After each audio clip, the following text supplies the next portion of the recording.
بات کی اگر میں آگے لے کے چلوں، بیشتر جو مسلم ممالک ہیں وہ پراسپیرس بھی ہے، سعودی عربیہ، لیکن وہاں پہ لوگ کہتے ہیں ملوکیت بھی ہے جو کہ ورس فارم آف ڈکٹیٹرشپ ہے، لیکن پراسپر بھی کر رہے ہیں. تو یہ بھی اصول طے ہوا کہ شاید مذہب کا یا بادشاہت کا بھی اتنا تعلق نہیں ہے لوگوں کی پراسپیرٹی سے. یہ اسلامک ریپبلک ہو یا خلاف راجدہ پہ چلے، یا اسلامک ریپبلک ہو یا سیکولر ہو، پاکستان کے لیے آپ کیا ماڈل سجیسٹ کرتے ہیں کہ یہاں کی عوام جو ہے کس طرح اپنے آپ کو انڈیپینڈنٹ فیل کر سکتے ہیں، ڈکٹیٹرشپس کو روک سکتے ہیں، قومی اداروں کو with in this frame work جو کہ میجورٹی نے طے کیا ہے بنا کے کامیاب ہو سکتے ہیں؟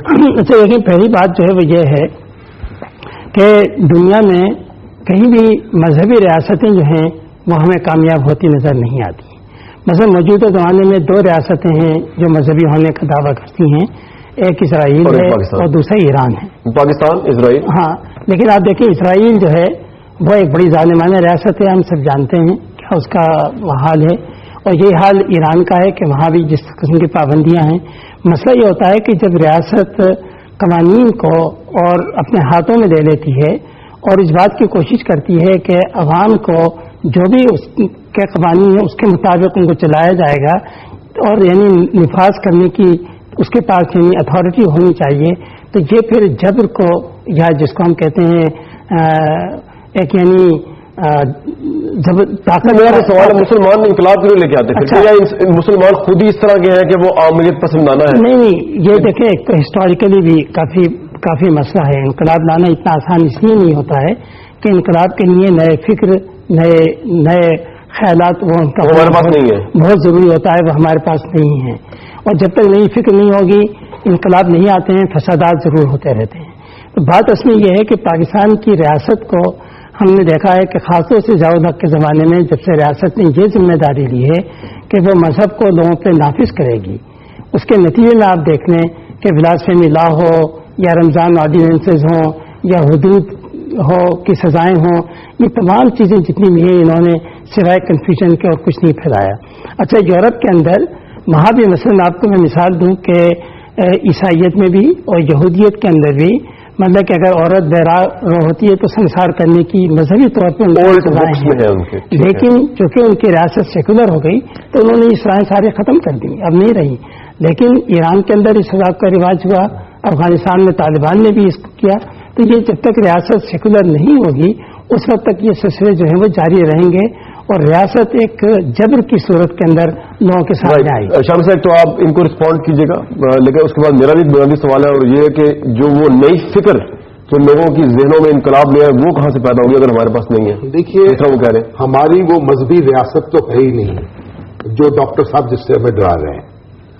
اور شریعت جیسے شریعت تو ہمیشہ نافذ رہی ہے، یعنی فتاوی عالمگیری کو آپ دیکھ لیے، وہ بھی فقہ حنفی پہ بیسڈ ہے، مغلوں کے دور میں بھی، امویوں کے دور میں بھی، عثمانیوں کے دور میں بھی فقہ حنفی نافذ رہی ہے. مگر یہ تو ایک اور بات یہ ہے کہ ہم ایک ایسی مملکت چاہتے ہیں، ہم ایک معروف معنوں میں مذہبی مملکت نہیں چاہتے. تحریک پاکستان اس کا مطالبہ نہیں، کیوں کیسے نہیں چاہتے. ہم چاہتے ہیں ایک جمہوری مملکت جو کہ اسلامک ویلیوز پر بیسڈ ہو، جس میں حیا کا، جس میں اخلاق کا، جس میں شرم کا، جس میں حریت کا، جس میں مساوات کا وہ جوہر موجود ہو جو اسلام کا جوہر ہے. اسی لیے اقبال نے کہا تھا کہ نئی فقہ کی تدوین ہونی چاہیے، اور اسی لیے قائد اعظم نے کہا تھا کہ ہم اسے تجربہ کا بنانا چاہتے ہیں ایک نئی، تاکہ دنیا کے سامنے رکھیں کہ اسلام آج کس طریقے سے مسائل حل کرتا ہے. لیکن یہ بتائیے کہ وہ یہ بھی کہہ رہے ہیں کہ ضیاء الحق صاحب کے دور میں حدود آرڈیننس جو آیا اور بلاسفیمی کے لا ہے اس کو مس یوز کیا لوگوں نے، قانون اپنے ہاتھ میں لے گئے. پہلی بات تو یہ کہ ضیاء الحق کا دور ماشاء اللہ کا دور تھا، تو یہ تو اس ماشاء اللہ کے دور سے نپٹے.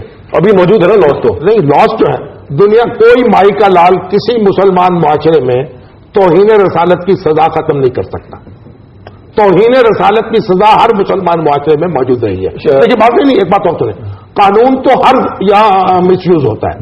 قتل کا قانون ہے وہ بھی مس یوز ہوتا ہے، آپ ڈاکے کا قانون ہے وہ بھی مس یوز ہوتا ہے، جھوٹے پرچے بھی لکھوائے جاتے ہیں، مقدمے بھی درج کروائے. یہ ہمارا کلچر ہے، اس کو تو ہم یہ اور انتظام کرنا ہے. یہ تو ہمارا کلچر ہے ڈاکٹر صاحب. پھر اس میں لیکن یہ ساری باتیں آپ مذہب کے نام پہ کرتے ہیں نا. مصیبت یہ ہے یہ ساری باتیں جب مذہب کے نام پہ کی جاتی ہیں تو اس سے مذہب بیچ میں آتا ہے.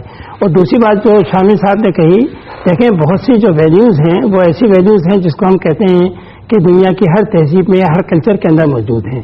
اس کا کسی خاص مذہب سے یا کسی خاص عقیدے سے تعلق جو ہے وہ نہیں ہے.